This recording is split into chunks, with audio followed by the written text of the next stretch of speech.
स्वामी समर्थ.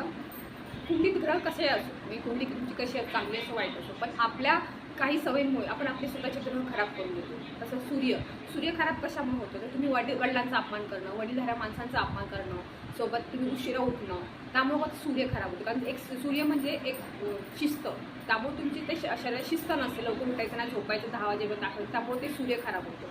चंद्र कशामुळे खराब होतो, चंद्र खराब होतो आईचा अपमान करणं, आईसारख्या व्यक्तींचा म्हणजे आपल्या वडीलधाऱ्या व्यक्तींचा आपण अपमान करणं, सोबत तुम्ही पाणी वायाला घालवणं, सफेद वस्तून सतत दान देणं नाही घेणं, त्याच्यामुळे तुमचा चंद्र खराब होतो. ह्या वाईट गोष्टीमुळे तुमचा चंद्र खराब होतो. त्यामुळे सूर्य आणि चंद्र तुम्हाला स्ट्रॉंग करायचे असेल तर तुम्हाला तुमच्या आईवडिलांच्या रोज पाया पडणं, सोबत तुमच्या आईवडिलांसारख्या वडीलधाऱ्या व्यक्तींचाही आदर करणं, सन्मान करणं. तुम्हाला त्यांच्या गोष्टी पटत नसतात तर त्यांना दूर करा, पण त्यांच्यासमोर भांडत आणि वादविवाद घालून बसतात, त्या तुमचेच घरं खराब होतात.